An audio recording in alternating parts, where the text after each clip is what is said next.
దైవ సేవకురాలు నన్ను 2 మాటలు చెప్పమన్నారు. 4 అయింది. నేను 4:10 లోపల ముగిస్తాను. 10 నిమిషాల్లో. 10 minutes she wants me to share with you. మా నాన్నగారు బీజే పాల్ గారు. మా అమ్మగారి పేరు వరలక్ష్మి. మా నాన్నగారు 1946 సంవత్సరం నవంబర్ మాసంలో దేవుణ్ణి తన సొంత రక్షకుడిగా అంగీకరించారు. ఆయన మ్యూజిషియన్, కర్ణాటక సంగీతము వైలన్ మీద నేర్చుకున్నారనమాట. ఆయన ఒక్కడే కుమారుడు వాళ్ళ తల్లిదండ్రులకి. ఆయనకి 2 కోరికలు ఉండేటి, 3 కోరికలు ఉండేటి అంట.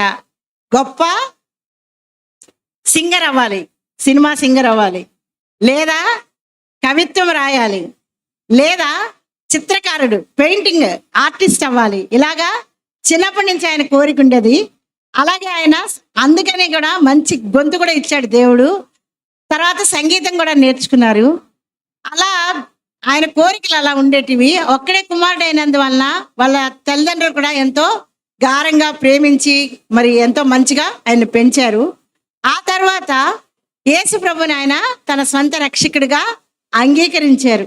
అయితే యేసు ప్రభుని తన సొంత రక్షకుడిగా అంగీకరించక ముందు సినిమాల్లో పాడడానికి చెన్నై వెళ్ళి అక్కడ అడిగారంట. అక్కడ టెస్ట్కి ఇచ్చారంట, వాయిస్ ఆడిషన్స్ అంటాం కదా ఇప్పుడు.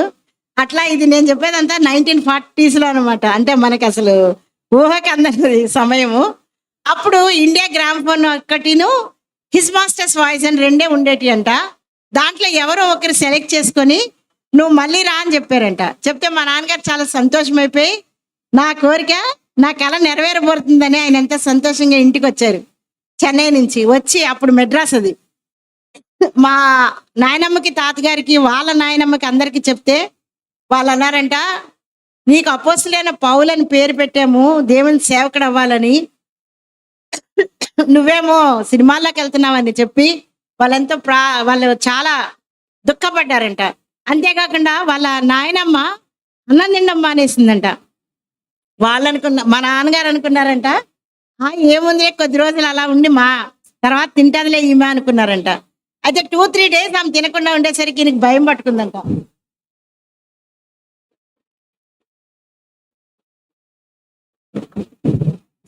అలా అయినప్పుడు ఆమె వద్దు, నీకు దేవుడు నేను ఇంకా గొప్పగా హెచ్చిస్తాడు, నువ్వు దయచేసి పోవద్దని చెప్పినప్పుడు ఇంకా ఆమె నాయనమ్మ కదా ఎంతైనా ఇంకా ఆమె బాధపడలేక ఈయన డ్రాప్ చేసుకున్నారు. సరే చిన్నగా చేస్తే ఆ తర్వాత ఆగస్టు మాసం 29వ తారీఖున ఆయన రక్షణ పొందారు. నవంబర్ మాసం 2వ తారీఖున 1946 అనుకుంటాను అప్పుడు బయలుదేరి సేవకు వచ్చేసారనమాట. ఆ తర్వాత గూడూరు నుంచి బయలుదేరి ఆయన విజయవాడ, రాజమండ్రి, తర్వాత ఖరగ్పూర్, కల్కటా, కాలింపాంగ్ సైడు, బీహార్ ఇవన్నీ తిరుక్కుంటా జమ్మూ కాశ్మీర్కి వెళ్ళి, కాశ్మీర్లో మానస్ సరోవరు అదంతా వెళ్ళి, కైలాస పర్వతం అదంతా వెళ్ళి కొన్ని నెలలు 5-6 నెలలు అక్కడ కూర్చొని ధ్యానించి పుష్పగుచ్చమని పద్యాలు అక్కడ రాశారనమాట. అవి ఉన్నాయి, పద్యాలు కూడా ఉన్నాయి. ఆ తర్వాత మళ్ళీ తిరిగి వెనక్కి వచ్చి 1948లో జెహోషామా అంటే బక్సింగ్ అంకుల్ అక్కడ సేవా పరిచర్య చేసేవారు అనమాట. అక్కడికి ఆయన వచ్చారంట. అక్కడికి వచ్చినప్పుడు బ్రదరు మా నాన్నగారు కాషాయ వస్త్రాలు, గెడ్డము, సాధులాగా ఉండినారంట. బ్రదర్ అట్లాంటి వాళ్ళని ఎవరిని అసలు లోపలికి రానివ్వరంట. కానీ మా నాన్నగారిని ఎందుకు ఆయన రమ్మని చెప్పారంట. తర్వాత ఈయన ఇంగ్లీషు తెలుగు ట్రాన్స్లేషన్ చేయగలుగుతారనమాట బాగా. అలాగా ఆయన ట్రాన్స్లేటర్గా ఆయన ఉండినారు. అప్పుడే 1948వ సంవత్సరం జనవరి మాసంలో 30వ తారీఖున గాంధీ గారిని అసాసినేట్ చేశారు, హత్య చేశారు. అప్పుడు న్యూస్ పేపర్లు, తర్వాత చాలా చర్చెస్ సిలువకు బలి అయిన యేసు ప్రభు, తుపాకీ గుండుకు బలి అయిన గాంధీజీ అని ఇద్దరిని సమానంగా పోల్చి పేపర్లలో చెప్పారంట. తర్వాత ప్రసంగాలు కూడా చాలా మంది చేశారంట. అప్పుడు మా నాన్నగారికి చాలా రోషం వచ్చిందంట.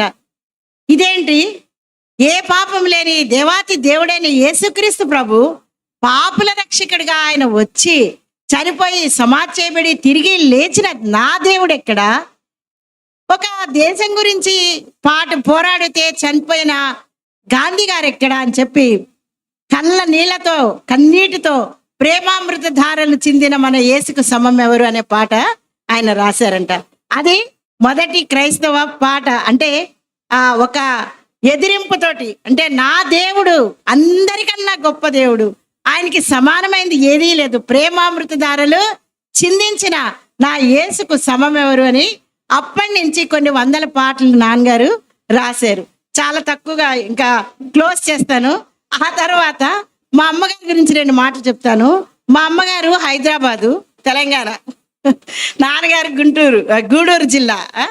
అయితే మా అమ్మగారు 1950 సంవత్సరంలో బక్సింగ్ అంకుల్ వారి బృందంతో వచ్చి మొట్టమొదటిగా అక్కడ వాక్యం చెప్పినప్పుడు హైదరాబాద్లో మొట్టమొదటిగా బార్బన్స్ పొంది రక్షణ పొందిన వారిలో మా అమ్మగారు కూడా ఒకరు. ఆమె స్కూల్లో టీచర్గా పనిచేస్తుండే. 19 ఇయర్స్ అనమాట మా అమ్మకి అప్పుడు. ఆ పనిచేస్తూ అట్లా ఉండేవారు. అలా బ్రదర్కి ఆమె అంటే చాలా ఇష్టంగా ఉండేదంట. ఎందుకంటే స్కూలు, గుడి, ఏలీం అనేవాళ్ళు అనమాట. అప్పట్లో హెబ్రోన్ లేదు, ఈ 2. అలా ఉన్నప్పుడు ఒక రోజు మా అమ్మగారు క్యాథలిక్ స్కూల్లో పనిచేస్తుంటే ఆ స్కూల్ మదర్ అన్నదంట, మదర్ సుపీరియర్ అన్నదంట, you should not tell about Jesus Christ, you should talk about Mary only అన్నదంట. నువ్వు మేరీ గురించి మాట్లాడాలి, యేసుప్రభు గురించి మాట్లాడద్దంటే మా అమ్మ otherwise I will neck you out అన్నదంట. అంటే నిన్ను గెంటేస్తాను స్కూల్లోంచి అన్నదంట. మా అమ్మకి చాలా కోపం, బాధ వచ్చి డైరెక్ట్గా స్కూల్ నుంచి అంకుల్ దగ్గరికి వచ్చిందంట. వచ్చి బక్సింగ్ అంకుల్ చెప్పిందంట, ఇట్లా మదర్ సుపీరియర్ ఇట్లా అన్నారంటే, who is shoe to neck you out, you resign Varalakshmi అన్నారంట. ఆమె ఎవరు నిన్ను గెంటేయడానికి, నువ్వే రాజీనామా రాసి ఇచ్చే అన్నారంట. మా అమ్మ వెంటనే తెల్లారులేసి రాజీనామా రాసి, అప్పుడంతా కాగితాలే కదా, తెల్ల పేపరే, రాసి ఇచ్చేసిందంట. ఇచ్చేసి వచ్చి మా అమ్మమ్మకి చెప్పిందంట, అయ్యయ్యో అదేంటి వరలక్ష్మి అలా చేసావు వరమ్మా, మన ఇంటికి నీ జీతం ఎంతో అవసరం కదా, వెనకే 6 మంది పిల్లలు ఉన్నారు మనకి, నా ఎట్లా ఇలా ఎందుకు చేసావు, మీ నాయన తిడతాడు కోపం వస్తే అని అంటే మా అమ్మ గమ్ముగా అయిపోయిందంట ఏమో అనేసి. మొత్తానికి అలా అయిన నెక్స్ట్ డే 2వ రోజు వాళ్ళ ఫ్రెండ్ వచ్చి, వరలక్ష్మి ఇక్కడ ఖాళీ ఉందంట గవర్నమెంట్ స్కూల్లో, మన ఇద్దరు వెళ్ళి కాగితం రాసిద్దాం పదా అన్నదంట. ఇద్దరు వెళ్ళి రాసిచ్చారంట. ఆ హెడ్ మాస్టర్ గారు చదివేసి రేపటి నుంచి వచ్చేయండి అన్నారంట. కాబట్టి దేవుడు అద్భుతమైన దేవుడు. ప్రైవేట్ జాబ్ నుంచి గవర్నమెంట్ జాబ్ ఇచ్చాడు. తర్వాత గవర్నమెంట్ జాబ్ నుంచి అన్ని జాబులు తీసేసి ఆమెని దేవుడు మరి బక్సింగ్ అంకుల్ చెప్పారంట, దైవ సేవకుడు బీజేపీ వాళ్ళతో నీకు వివాహం చేయాలని దేవుడు నాతో మాట్లాడాడు అంటే, మా అమ్మగారు వాళ్ళ సైడ్ అంతా ఇదేంటి చక్కగా గవర్నమెంట్ టీచరు, చూడటానికి కూడా మా అమ్మగారు చాలా అందంగా ఉంటారు, షీఈ్ ఎ బ్యూటిఫుల్ లేడీ. అయితే అలా అందరు అన్నారంటే, ఇదేమి వద్దొద్దు మనకిది అస్సలు వద్దు, సేవకులు అంటే ఏంటి అని అలా అంతే లేదని చెప్పి, అంకుల్ నువ్వు చదువుకో, దేవుడు మాట్లాడితే నేను ఈ వివాహం చేస్తానని చెప్పారంట. మా అమ్మ అప్పుడు ప్రార్థన చేసుకుంటే, యెహోవా ఐశ్వర్యం ఆశీర్వాదం ఇచ్చును, నరుల కష్టార్జితం చేత అది ఎక్కువ కాదు అనే వాక్యంతో సామెతల గ్రంథంలో ఉంటది. ఆ వాక్యంతో దేవుడు మాట్లాడాడు. 1958 జూలై 16న వారికి ఏలీంలో వివాహం జరిగింది. ఆ తర్వాత నుంచి వారిద్దరు దేవుని సేవలో, ఇద్దరు కూడా దేవుని సేవలు ఎంతగానో వాడబడ్డారు. ఇద్దరు కూడా మహిమలోకి పిలువబడ్డారు. మేము వాళ్ళకి 2 సంతానం, మా అన్నయ్య నేను. కనుక దేవుడు మమ్మల్ని కూడా ఇద్దరిని కూడా మరి ఆయన మార్గాల్లో ఉండేలాగా దేవుడు ఆశీర్వదించాడు. ఆశీర్వాదాలంటే చాలా మంది మనం ఏమనుకుంటామంటే భూ సంబంధమైన ఆశీర్వాదాలు అనుకుంటాం. అవి కానే కావు. భూ సంబంధమైన ఆశీర్వాదాలు కట్టె, కొయ్యకాలు, గడ్డి. మనం దేవుని పని ఏదైతే చేస్తామో అదే విలువ గల రాళ్ళు, బంగారము, వెండి. మనం ఎంత హై పోస్ట్ చేసినా, ఏం చేసినా, దేవునికి మనం ఏం చేయకపోతే వట్టి చేతుల్లోనే దేవుని ముందు నిలబడతాం. ఇది నా జీవితంలో నేను సొంతంగా అనుభవించి నేను తిరిగి దేవుని దగ్గరికి వచ్చాను అనమాట. కనుక దేవుడు మనల్ని, దేవుని ఆశీర్వాదము అంటే హెవెన్లీ బ్లెస్సింగ్సే మనం చూడాలి. నాకు వివాహమైంది, 36 సంవత్సరాలైంది వివాహం అయ్యి. మా పాపకి 32 సంవత్సరాలు. తనకి వివాహమైన 2 కుమారులు. వాళ్ళు కూడా దేవుణ్ణి సేవిస్తారు. మేము కూడా హెబ్రోన్ దగ్గరే పక్కనే ఉంటాము. ఫ్లారెన్స్ అక్క నన్ను ఇన్వైట్ చేస్తే, మరి తిమోతి బ్రదరు, సిస్టర్ కూడా మమ్మల్ని ఇన్వైట్ చేసినందుకు వచ్చాను నేను ఇక్కడికి. మీ దగ్గర వచ్చినందుకు కూడా నాకు ఎంతో సంతోషంగా ఉంది. చాలా నేను క్లుప్తంగా చెప్పాను. కనుక ఇంకా ఎక్కువగా దేవుని సేవ చేయడానికి దేవుడు వాడుకొను గాక.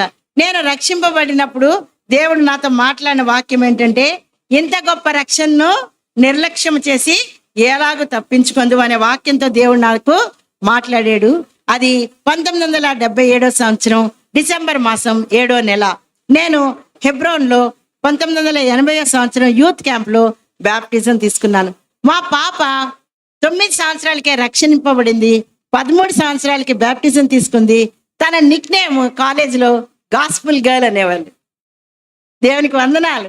ఇప్పటికీ కూడా తను ఎవరికి కనబడినా దేవుని వాక్యం ధారాళంగా చెప్పేస్తుంది. నాకే కొన్నిసార్లు భయం, కానీ తను చాలా పెద్దోళ్ళైనా చిన్నోళ్ళైనా ఏ భాష అయినా పట్టుబట్టి ఆ దేవుని వాక్యం తను గాస్పుల్ ఇస్తుంది. కనుక మన పిల్లలు కూడా గాస్పుల్ బాయ్స్ గా, గాస్పుల్ గర్ల్స్ గా రాబోయే తరానికి వాళ్ళని సిద్ధపరిచే బాధ్యత దేవుడు మనకు అనుగ్రహించాడు. కనుక తల్లులుగా ముఖ్యంగా మనమే జ్ఞానవంతురాలు ఇల్లు పెరిగేసిన హవ్వ చేతికే తిరిగి కట్టమని దేవుడు ఇచ్చాడు కదా. ఆ అవ్వే కదా ఆమె పండు తిని మోసపోయింది, కానీ తిరిగి మనకి కట్టే బాధ్యత దేవుడు మళ్ళీ మన చేతికే ఇచ్చాడు. సో మనం జ్ఞానవంతురాలుగా యేసు ప్రభు జ్ఞానాన్ని కలిగి ఇల్లు కట్టేవారంగా దేవుడు మనందరినీ సియోను ప్రార్థనా మందిరం నుండే ప్రతి సహోదరిని, ప్రతి యవన బిడ్డను దేవుడు జ్ఞానముతో, ఆయనే మన జ్ఞానము విమోచన గనక, ఆయనే మన విమోచన కనుక యేసు ప్రభును ధరించుకున్న వారమే ఆ జ్ఞానంతో మనము మన ఇక్కడి ఇల్లు కట్టుకోవడం మాత్రమే కాకుండా పైనుండే ఇల్లును కూడా కట్టుకునే ఆ భాగ్యం దేవుడు మన అందరికీ దయచేయను గాక. Praise the lord.